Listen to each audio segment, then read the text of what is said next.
Olá, boa noite para você.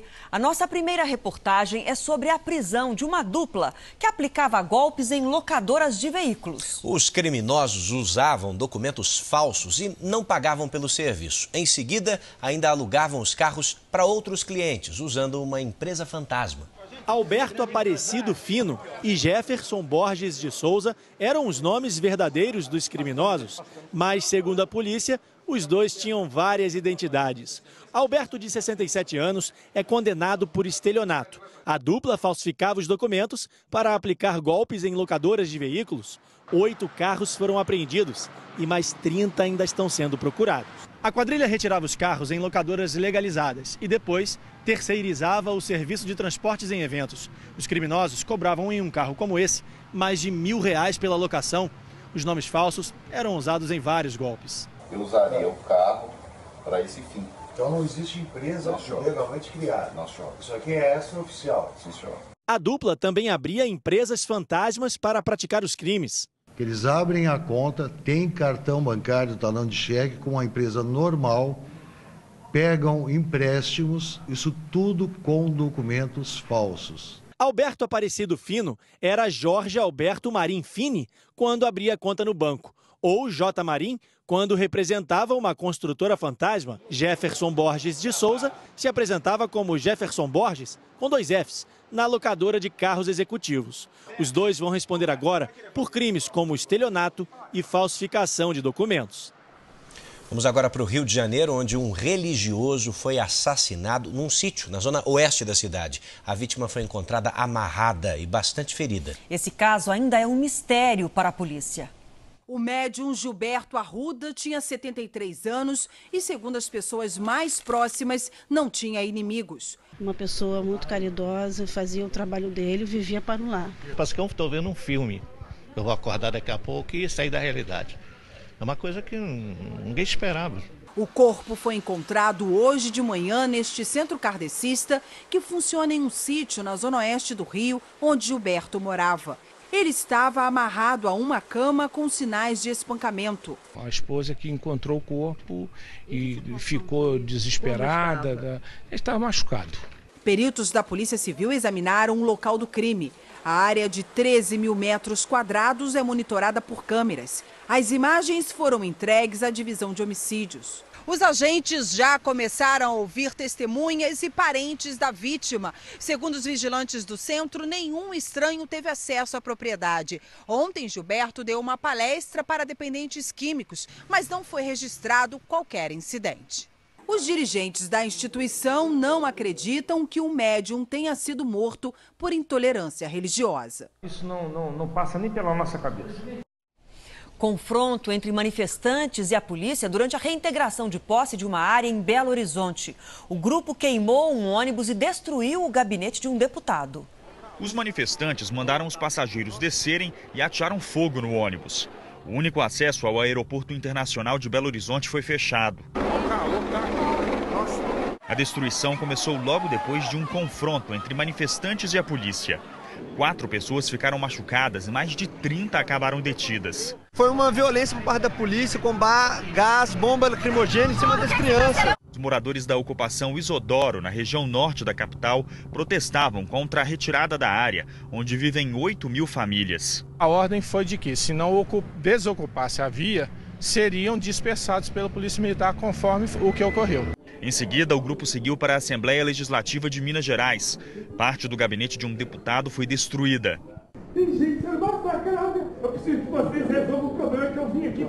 A polícia informou que vai cumprir a decisão judicial e vai fazer a reintegração a qualquer momento. Há ainda muitos policiais aqui no entorno da ocupação e os moradores fizeram barricadas para bloquear a entrada na área. Do alto, é possível ver que as barricadas foram montadas em todas as entradas da ocupação. Os moradores também usaram um trator para cavar valas e impedir a passagem de viaturas.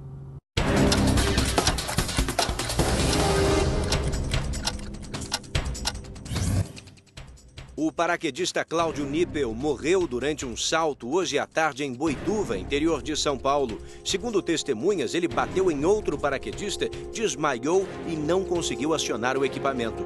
Cláudio era considerado um dos saltadores mais experientes do país. O Brasil perdeu 115 mil vagas de trabalho com carteira assinada em maio, o pior resultado desde 1992. A indústria foi o setor que mais demitiu, seguido pelo de serviços e construção civil. O único resultado positivo foi registrado na agricultura. Lucila Inácio Belfort é a primeira indígena a se formar em medicina na Universidade Federal do Rio Grande do Sul. Ela entrou no curso em 2008 por meio do sistema de cotas. Lucila pretende exercer a profissão em comunidades indígenas e se especializar em ginecologia e obstetrícia. A Polícia Federal prendeu hoje os presidentes da Odebrecht e da Andrade Gutierrez, as duas maiores empreiteiras do Brasil. Eles foram detidos na 14ª fase da Operação Lava Jato, junto com outros 10 executivos das duas empresas. Paulo Roberto Dalmaso, ex-diretor da Andrade Gutierrez, se entregou à Polícia Federal no início da noite. Já os outros 11 presos chegaram à sede da PF em Curitiba agora há pouco. Eles foram detidos pela manhã em São Paulo e Rio de Janeiro. Entre os presos estão os presidentes de duas das maiores empreiteiras do Brasil, Marcelo Odebrecht, da Odebrecht, e Otávio Azevedo, da Andrade Gutierrez. Também estão na carceragem da PF Alexandrino Alencar e outros 3 executivos da Odebrecht. Da Andrade Gutierrez estão Elton Azevedo Júnior e outros 2 altos funcionários. Todos são suspeitos de formar cartel e pagar propina para conseguir contratos com a Petrobras. Realmente a empresa estava envolvida no negócio ilícito, como um todo. Juntas, as duas empreiteiras possuem 26 bilhões de reais em contratos com a Petrobras. A Polícia Federal suspeita que as construtoras pagaram 710 milhões em propinas para conseguir contratos com a estatal entre 2006 e 2014. Segundo a Polícia Federal, Odebrecht e Andrade Gutierrez usavam um sistema de corrupção mais sofisticado. Diferente das outras empreiteiras investigadas, pagavam propinas a diretores da Petrobras somente através de contas bancárias no exterior. Foge um pouquinho do padrão das demais, e é mais complexo de apuração. E isso é um dos motivos que só agora a Odebrecht e a Andrade Gutierrez vêm para essa fase ostensiva da operação, né? O juiz Sérgio Moro também autorizou o bloqueio de até 20 milhões de reais dos presidentes e outros investigados. A punição deve alcançar todos conforme a lei. Não existe salve os empreiteiros ou salve as empresas. No final da tarde, a advogada da Odebrecht disse que as prisões são ilegais e desnecessárias. Eu queria deixar bem registrado aqui o comportamento específico da Odebrecht e dos seus executivos ao longo desse mais de um ano de Operação Lava Jato. Porque é isso que temos que pensar agora. Havia alguma necessidade? Havia alguma notícia de que alguém procurava fugir, de que alguém destruiu prova, né, de que alguém estava criando obstáculos às investigações? A situação aqui é o oposto disso. Bom, e em nota, a Andrade Gutierrez diz que não tem ou teve qualquer relação com os fatos investigados pela Operação Lava Jato e que espera poder esclarecer todos os questionamentos da Justiça o quanto antes. E nós vamos agora direto a Curitiba, ao vivo, onde o repórter Mark Souza tem as últimas informações sobre essas prisões de hoje. Boa noite para você, Mark. Boa noite, Adriana. Boa noite a todos. Os presos chegaram à carceragem de Curitiba por volta das 8h40 da noite. Amanhã pela manhã devem passar por exames de corpo de delito e à tarde já começam a depor para os delegados da Operação Lava Jato. Os presidentes da Odebrecht e da Andrade Gutierrez estão em prisão preventiva, por isso ficam detidos por tempo indeterminado. Já os executivos que estão em prisão temporária devem ficar por aqui pelo menos os próximos 5 dias, mas esse prazo é prorrogável. De Curitiba, Mark Souza. Obrigado, Mark. Agora vamos falar de uma alternativa para mulheres que precisam de ajuda médica para engravidar. É a doação de óvulos em troca de tratamento. Nem a doadora, nem a mulher que recebe os óvulos sabe uma da outra. Mas as duas dividem a esperança do sonho da maternidade. O sorriso de Brenda é a realização de Thaís. Ela dependia de uma fertilização in vitro para engravidar, mas o custo do tratamento era muito alto, R$20 mil. Me passaram o valor, eu falei assim, não vou ter condições. Não vou ter condições de jeito nenhum. Mas havia uma chance no programa de uma clínica e Thaís aceitou doar óvulos. Um outro casal, sem saber quem era a doadora, pagou a maior parte do tratamento. E ela conseguiu ter a Brenda. Significou tudo. Porque o desejo de mãe era maior. Por volta dos 30 anos, a chance de engravidar naturalmente chega a 90%. Nas mulheres entre 35 e 40, essa probabilidade cai para 20% e vai diminuindo rapidamente. De cada 10 pacientes que procuram as clínicas de reprodução assistida, em pelo menos 2 casos, a possibilidade de engravidar com os próprios óvulos é mínima ou nenhuma. E a doação de outra mulher é a alternativa. Casos em que as pacientes já fizeram mais de 3, 4 tratamentos de fertilização in vitro sem sucesso e nas pacientes que apresentam a falência ovariana precoce. Em laboratórios como este, os óvulos doados são fertilizados com espermatozoides do marido da mulher que receberá os embriões, ou com sêmen também doado.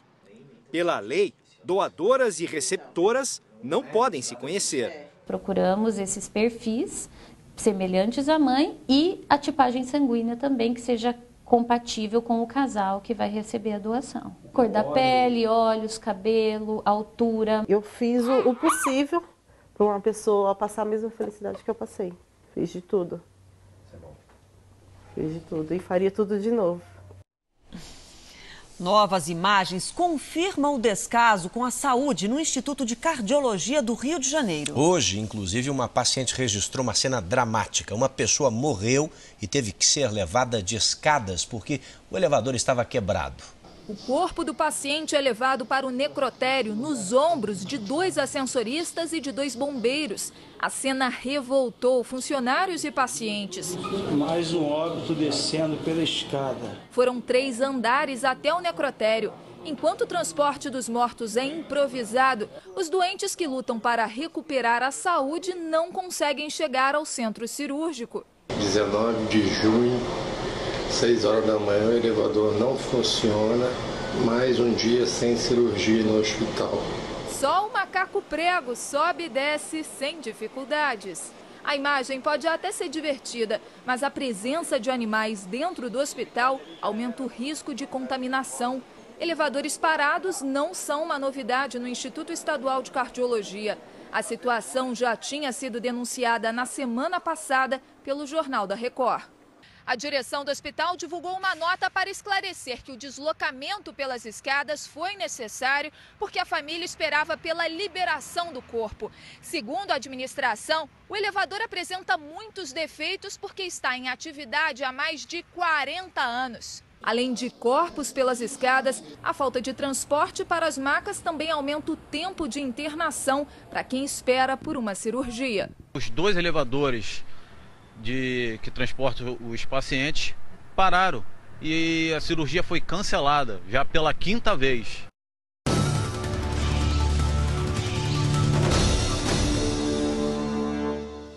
Flagrante de atropelamento no centro de Itaipulândia, no oeste do Paraná.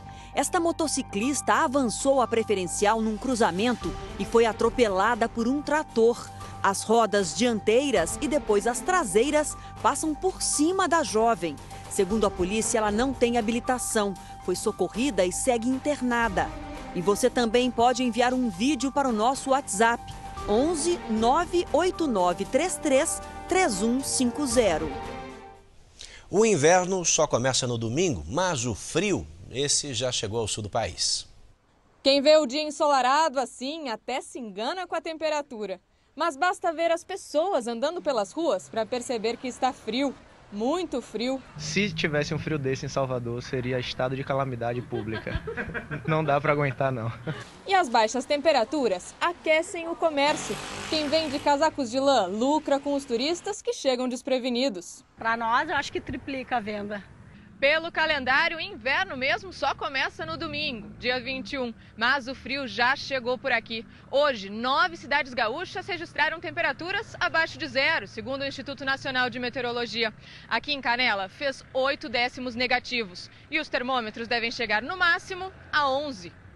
Essa família veio de Fortaleza. Eu vim pra cá, achava que era outra coisa. Aqui parece assim a Europa pra mim. E o clima é uma boa desculpa para aproveitar as delícias da serra. Um dia massa, um vinho hoje à noite que a temperatura promete. O inverno começa neste domingo a 1h38 da tarde. É neste horário que a inclinação da Terra deixa o Sol mais distante do hemisfério sul, que recebe menos luz e calor. Por isso, este domingo terá o dia mais curto e a noite mais longa do ano. E neste ano o inverno terá chuva acima do normal nas áreas azuis do mapa, parte do centro-sul e do nordeste. Nas áreas amarelas chove abaixo da média. E amanhã, previsão de temporais do Amazonas até o Maranhão por causa de áreas de instabilidade. Pancadas de chuva atingem parte do sudeste e do nordeste. Nas áreas amarelas do mapa, o sol predomina. E a madrugada terá temperaturas baixas e geada nas serras gaúcha e catarinense. Mínima de 1 grau negativo em Urupema. Porto Alegre teve hoje a madrugada mais fria do ano, com mínima de 4,7 graus. Amanhã, tempo firme e máxima de 20 graus. Em Palmas, faz 37. Em Brasília, 24. Em São Paulo, a máxima é de 20 graus. E no Rio de Janeiro, um veleiro que estava na Marina da Glória foi arrastado por uma ventania até bater nas pedras do aeroporto Santos Dumont. Os ventos chegaram a 60 km por hora. Nos Estados Unidos, o homem acusado de matar 9 pessoas numa igreja frequentada por negros foi hoje ao tribunal. Ele teria levado 6 meses para planejar o ataque. Escoltado por policiais armados, Dylan Roof ouviu as 9 acusações por assassinato e uma por porte ilegal de arma em silêncio. O jovem de 21 anos ainda acompanhou depoimentos dos parentes das vítimas. Em alguns deles, palavras de perdão. Dylan teria confessado os crimes, mas admitido que durante os momentos em que passou com os fiéis, pensou em desistir do massacre. Eles foram muito legais comigo, quase não atirei.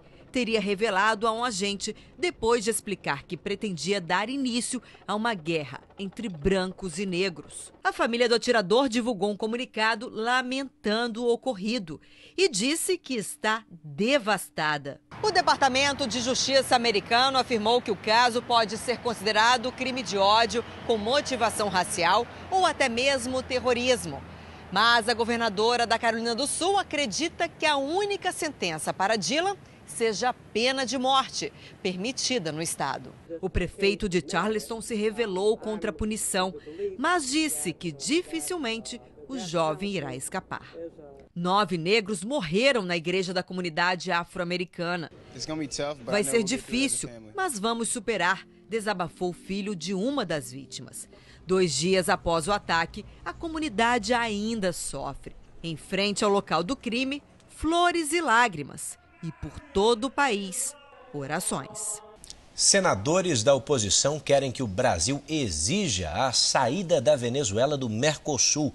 Eles alegam que foram hostilizados e impedidos de circular no país vizinho. Já o presidente Nicolás Maduro respondeu que os senadores brasileiros são direitistas que apoiam criminosos e golpistas. Os 8 senadores chegaram de volta em Brasília nesta madrugada. Os senadores disseram que vão entrar com uma ação no Supremo Tribunal Federal contra o governo brasileiro por omissão. Eles alegam que a cláusula de Ushuaia, que determina que apenas os países democráticos podem participar do Mercosul, não está sendo fiscalizada pelo Brasil. Vamos, a partir de agora, discutir em que condições e de que forma podemos rever, inclusive, a participação da Venezuela no Mercosul. A comitiva foi até Caracas visitar presos políticos e pressionar o governo a marcar a realização das eleições no país, mas não conseguiu chegar ao presídio porque a via estava interditada. Cerca de 30 manifestantes cercaram a van em que os senadores estavam e protestaram contra a presença deles. Segundo as informações dos policiais no local, a pista estava interditada para o transporte de um preso de alta periculosidade. Os senadores brasileiros entenderam que a obstrução foi promovida pelo governo Maduro para impedir a passagem da comitiva brasileira. A comissão dos senadores afirma que o governo brasileiro foi conivente com o ocorrido. Os parlamentares da situação negam. Não chegam 5 senadores em nenhum país do mundo, pegam uma van, um carro e resolvem ir num presídio visitar alguém que supostamente é um preso político. O presidente da Venezuela, Nicolás Maduro, comentou a passagem da comitiva brasileira. Toda essa gente que é traída por la derecha mundial a apoiar a estos criminales, a estos golpistas, ¿qué le pueden decir a su país? Vamos falar de futebol agora. A Federação Chinesa anunciou uma severa punição para o técnico Cuca, que se envolveu em uma confusão num jogo do campeonato no começo do mês. O técnico brasileiro foi agredido pelo Bandeirinha, ainda em campo, mas, segundo a federação, teria revidado no túnel que leva aos vestiários. Cuca, que sofreu um corte no rosto, pegou um gancho de 7 meses, mais multa de quase R$70 mil. O Bandeirinha foi suspenso por 1 ano. E o Tribunal de Disciplina da Confederação Sul-Americana de Futebol julgou rápido a expulsão de Neymar e a punição foi dura. O atacante brasileiro foi suspenso por 4 jogos, portanto, está fora da Copa América. Neymar também foi multado em mais de R$30 mil, mas ainda cabe recurso por parte da CBF. Quebra o recorde dos Jogos Pan-Americanos. Os melhores atletas das Américas reunidos no Canadá. Jogos Pan-Americanos de Toronto. A Record estará lado a lado nas competições, nas conquistas e nas glórias de cada atleta. Medalha de ouro mais uma vez. Você vai acompanhar com exclusividade os Jogos Pan-Americanos de Toronto, em julho, na Record.